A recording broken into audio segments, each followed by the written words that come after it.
तो दोस्तों ये स्टार्टअप का दूसरा भाग है, यानी सेकंड पार्ट है। पहला जो वीडियो है वो ऊपर मैं आई बटन दे दूंगा, उसमें जाकर आप देख लीजिए। तो दूसरे भाग में मैं इस ड्रामा का एनालिसिस करूंगा, साथ ही साथ किरदारों का भी एनालिसिस करने वाला हूं। तो चलिए दोस्तों शुरू करते हैं।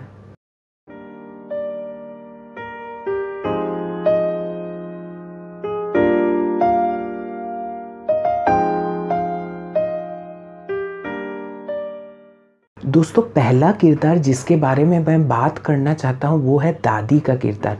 दादी का किरदार एक ऐसा किरदार है जो निस्वार्थी है। दादी इतनी अच्छी है कि जब आप स्टार्टअप ड्रामा देख रहे होंगे तब देखा होगा कि जो औरत अपने पति को छोड़ देती है, यानी दादी के लड़के की बहू, उसे भी वो अंत में अपना लेती है। इतनी दयालु होती है दादी। दूसरा है कि जब नाम दोसान को चुनती है डालमी, तो दादी को ये ख्याल आता है कि अब तो जिपियोंग अकेला है और इसीलिए वह जिपियोंग से मिलने जाती है, उसका दर्द बांटने जाती है। तो दादी इतनी ज़्यादा अच्छी है कि क्या बताओ, इंसान को इतना ही अच्छा होना चाहिए, परोपकारी होना चाहिए, निस्वार्थी होना चाहिए, क्योंकि आप लोगों को खुशी देंगे तो खुशी आपके पास भी आएगी। दूसरा जो कैरेक्टर है वो है डालमी का। और डालमी जो है वो फूल न चुन के पत्थर चुनती है, यानी आसान रास्ता न चुन के कठिनाई भरी राह को चुनती है, और इसीलिए वो अपनी माँ को न चुन के अपने पिता को चुनती है। वो अपनी माँ को न चुन के अपने पिता को चुनती है, और इसी कारण ये जो डिबेट शुरू होता है कि क्या वो खुश है या फिर इंजे खुश है, यहाँ से कहानी शुरू होती। तो नाम दोसान ने जब एक टार्जन की कहानी सुनाई थी उसे, तो उसने कहा था कि एक लड़की हमेशा फूल ही क्यों चुनती है, वो तो पत्थर भी चुन सकती है। कहीं ना कहीं डालमी की जिंदगी बहुत तकलीफ से गुजरी है और उसने पत्थर चुना, फूल न चुन के, और उसका बहुत कठिनाई से जीवन यापन हुआ। उसे अपना कॉलेज भी छोड़ना पड़ा था। तीसरे तरफ है जिपियोंग। जिपियोंग का कैरेक्टर एक ऐसा कैरेक्टर है जिस पर आपको पहले तो बहुत अच्छा लगेगा, मगर धीरे धीरे आपको वो कैरेक्टर उतना ज़्यादा अच्छा नहीं लगेगा। मगर आप उस परिस्थिति में उसके जगह रहकर देखिए, तब आपको पता चलेगा कि दरअसल उसने किस परिस्थितियों का सामना किया। वह एक अनाथ लड़का था, उसके अंदर उतना अच्छा, उतना ज़्यादा इमोशंस नहीं था, मगर फिर भी वो दिल का अच्छा था।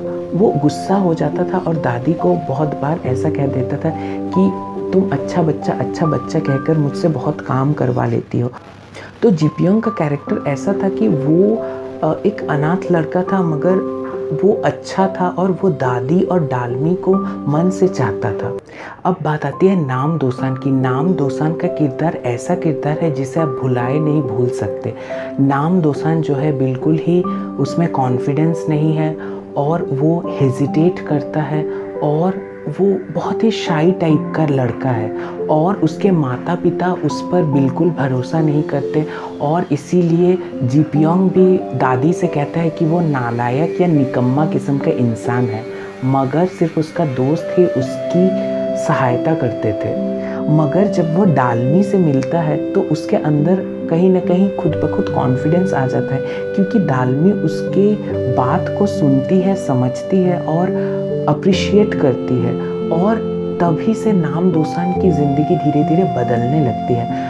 नाम दोसान ही वो पहला इंसान है जो ये समझता है कि डालमी जैसी इतनी महत्वपूर्ण इंसान उसके जीवन में आई, और इसका कारण सिर्फ और सिर्फ दादी है। जब उसे पता चलता है कि दादी अंधी होने वाली है, तो वो एक ऐसा ऐप बनाता है जिसके माध्यम से अंधे लोगों को पता चल जाता है कि उसके सामने क्या हो रहा है। तो कहीं ना कहीं नाम दोसान दादी के लिए कुछ ऐसा कर देता है जिसकी दादी को ज़रूरत होती है। तो दूसरी तरफ जिपियोंग जो है वो हमेशा दादी को पूछता ही है कि आपका ऋण मैं कैसे अदा करूं, मगर नाम दोसान दादी ज़रूरत को समझकर उस तरह वो दादी की मदद करता है। दूसरी जो बात है कि नाम दोसान जो है, जिपियोंग खुद प्रपोज करता है डालमी को कि वह उसे चाहता है, मगर नाम दोसान के सामने जब डालमी को इंसल्ट किया जाता है, इंजे के नए स्टेप फादर उसका जब इंसल्ट करते हैं तो नामदोसान भड़क जाता है और इसी कारण वो नेम प्लेट जो है कांच का वो तोड़ देता है और डालमी इसे देखती है और वो बहुत इम्प्रेस हो जाती है नामदोसान से और नामदोसान को डालमी चूमती है यानी किस करती है। तो एक तरफ जहाँ नामदोसान को कुछ नहीं बोलती है दादी या डालमी, मगर फिर भी वो कुछ ऐसी चीज़ें कर देता है जो कि दादी के लिए और डालमी के लिए बहुत ज़्यादा महत्वपूर्ण है। दादी भी कहती है कि तुमने मेरा बहुत बड़ा उपकार किया, तुम्हारा ऋण मैं नहीं चुका पाऊंगी। और डालमी भी उसे किस करती है क्योंकि उसने डालमी के अपमान को सहा नहीं और इंजे के नए पिता जब उसका अपमान कर रहे थे तब उसने नेम प्लेट तोड़ दिया था उस चेयरमैन का। अंत में मुझे इस ड्रामा से जो सीखने को मिला वो मैं एक एक करके आपसे कहता हूँ। सबसे पहली जो चीज़ है कि स्टार्टअप के लिए कितनी कठोर परिश्रम करनी पड़ती है ये आप इस ड्रामा में देखेंगे। जैसे कि स्टार्टअप को इन्वेस्टर ढूंढने में कितना पापड़ बेलना पड़ता है वो आप इस ड्रामा में देखेंगे। लिटरली जैसे भीख मांगना पड़ता है क्योंकि एक इन्वेस्टर आपके स्टार्टअप में पैसा क्यों डाले, आपके स्टार्टअप से उसे क्या फ़ायदा। तो ये देखेंगे कि डालमी जो है बहुत ही अच्छे तरीके से वो अपने टीम का मोरल उठा कर रखती है। वो ये नहीं कहती कि अभी तक इन्वेस्टर नहीं मिला है। तो ये जो सफ़र है इन्वेस्टर को ढूंढने का सफ़र, एक सफल स्टार्टअप बनाने का सफ़र, ये बहुत ज़्यादा इम्पॉर्टेंट लगा मुझे इस ड्रामा में।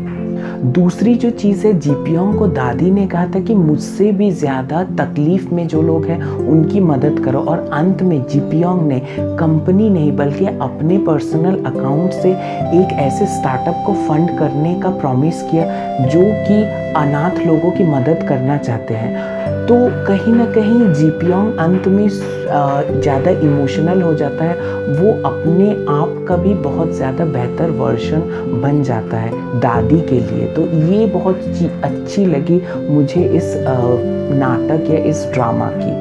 तीसरी जो चीज़ है, नामदोसान का जो दोस्त है, नामदोसान का एक दोस्त रहता है जिसका भाई सुसाइड कर लेता है। तो उसे लगता है कि उसने जीपियोंग की वजह से ही ये सुसाइड किया है, मगर अंत में उसे ये रियलाइज़ होता है कि जीपियोंग जो कहता है वो सही चीज़ के लिए कहता है। वो थोड़ा कड़वा कहता है मगर वो सच ही कहता है। दोसान का वो दोस्त अंत में आकर जीपियोंग से ही इन्वेस्टमेंट के लिए अपनी राय मांगता है। तो शायद कड़वी बात हो मगर सच्ची बात हो तो आपको वो मानकर आपको उस पर काम करना चाहिए, न कि उससे आपको भागना चाहिए। और अंत में जो मुझे सबसे अच्छा लगा, मतलब लास्ट का एक बॉल बाकी है और तभी छक्का मार देता है धोनी। कुछ ऐसी ही बात इस चीज़ में लगी कि लास्ट में एकदम जीपियोंग जाता है नामदोसान के पास और कहता है कि टार्जन का जो एक गाड़ी है, ऑटोमेटिक गाड़ी है, उसका फंडिंग मैं करने वाला हूँ मगर शायद तुम फंड नहीं लेना चाहते। तो नामदोसान कहता है कि इमोशनली नहीं, रैशनली मुझे बताओ तुम फंड दे रहे हो, मुझे ये लेना चाहिए या नहीं लेना चाहिए। तो तब जीपियोंग कहता है कि मेरा दूसरा पॉइंट याद है। तो नामदोसान कहता है हाँ मुझे याद है, तुम जिस कंपनी में इन्वेस्ट करते हो वो कभी नहीं डूबता और जिस कंपनी में इन्वेस्ट नहीं करते वो डूब जाता है। तो जीपियोंग कहता है कि मगर इस बार वो रिकॉर्ड टूटने वाला है, यानी वो ये कहना चाहता है कि इस बार मैं इस कंपनी में शायद इन्वेस्ट ना करूं मगर ये कंपनी चलेगी। तब नामदोसान कहता है कि तो तुम इन्वेस्ट करने आए हो, चलो सभी दोस्तों को कहो कि तुम इन्वेस्ट करना चाहते हो। तो दोसान की बात सुनकर जीपियोंग आश्चर्य में पड़ जाता है और कहता है तुम तो मेरी कंपनी से इन्वेस्ट नहीं लेना चाहते थे। तब नामदोसान कहता है कि मुझे दया नहीं चाहिए थी मगर तुम जो कह रहे हो वो मुझे दया नहीं, इन्वेस्टमेंट ज़्यादा लग रही है। तो उसी के मुंह से वो बुलवाता है कि वो अब दया नहीं बल्कि इन्वेस्टमेंट करना चाहता है एक काबिल कंपनी में, और नामदोसान अब काबिल बन गया है। तो अगर इतने दिन कॉन्फिडेंट और स्मार्ट जीपियोंग था, अब नाम दोसान उससे ज़्यादा कॉन्फिडेंट और ज़्यादा स्मार्ट बन गया है और इसी के साथ कहानी ख़त्म होती है। तो दोस्तों स्टार्टअप में बहुत कुछ है सीखने को, आप कितना कुछ सीख सकते हैं ये आपके ऊपर है। तो दोस्तों इसी के साथ मैं ये वीडियो समाप्त करता हूँ, फिर मिलेंगे एक नई कहानी के साथ, तब तक के लिए अलविदा।